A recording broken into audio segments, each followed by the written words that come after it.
Pillar থেকে আমরা ওইদিকে চলে গেছি আরকি। তো মেট্রো রেলের হুম, ওইখানেই হুম, হুম। আ কি বলবো যে পিলারের সাথে এটা সম্পর্কিত যে আসলে যারা কাজ করছেন বা দেখাশোনা করছেন আসলেই যে এখানেও একটা রাজনীতি হয় এবং ওই যে যেটা হ্যাঁ, বললাম যে ওনাকে যে উনি যে চীনপন্থী হয়ে যাচ্ছেন এটা নিয়ে হচ্ছে একটা কোঅর্ডিনেটেড একটা অ্যাটাক চালানো হইছে। এখন আ নাকি সত্যের অ্যাটাক সেটাও আমি জানি না। আ যেখানে হচ্ছে একসাথে অনেকগুলা নিউজ, অনেকগুলা ভিডিও, অনেকগুলা সেলিব্রিটি আ আ অনলাইন পার্সোনালিটি তারা সবাই একসাথে কথা বলা শুরু করছে আরকি। তখন তো মনে হয় যে জিনিসটা কোঅর্ডিনেটেড কিছুটা। এটা হইতেই পারে। হুম, হুম।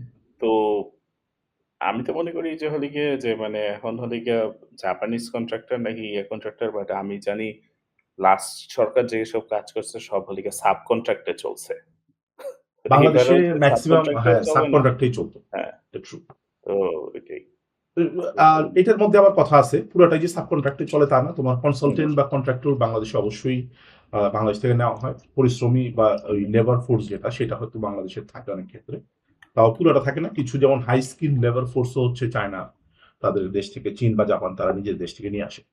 আর হ্যাঁ, বাংলাদেশের লোকজন থাকলেও উচ্চ বেতনের চাকরিগুলো এগুলো হচ্ছে বিদেশীদের হাতেই থাকে। জাপানিজ কোম্পানি হলে জাপানিজদের হাতে, চাইনিজ কোম্পানি হলে চাইনিজদের হাতে।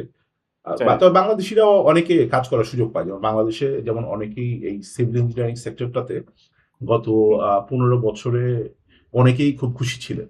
খুশি ছিল। যারা হয়তো এখন কিছুটা অখুশি এবং মার্কেটের অবস্থা হয়তো তুলনামূলক কিছুটা আ একটু স্ট্রাগলিং। অনেকের হয়তো প্রজেক্ট বন্ধ হয়ে হ্যাঁ, আছে বা অনেকের প্রজেক্ট এক্সটেন্ড হচ্ছে না। তো যারা এই মেট্রো রেল বা কি বলব যে পদ্মা সেতু, যমুনা রেলওয়ে, কক্সবাজার রেলওয়ে এরকম প্রজেক্ট গুলাতে বহু আ উন্নয়নের নাম করে দুর্নীতি হইলেও এই প্রজেক্ট গুলাতে হুম, বহু হুম, মানুষ ইনভলভ ছিল। তো আমার আশা থাকবে যে বাংলাদেশে পরবর্তীতে যেসব রাজনৈতিক দল আসুক বা আসবে, তারাও অবশ্যই উন্নতির দিকে ফোকাস রাখতে হবে যে এটা হুম, হাসিনা করছে বইলা আমি করতে পারব না এরকম কোন কথা নাই। আমার কাছে মনে হয় যে এটা there is a like huge workforce যারা হচ্ছে এই সিভিল ইঞ্জিনিয়ারিং এর তোমার গত ১৫-২০ বছরে বাংলাদেশে এই ওয়ার্কফোর্স টা গড়ে উঠছে। এটাকে কাজে লাগাইলে হচ্ছে বাংলাদেশের একটা হিউজ উন্নতি হওয়া সম্ভব। মানে এট লিস্ট ইনফ্রাস্ট্রাকচার সাইডে।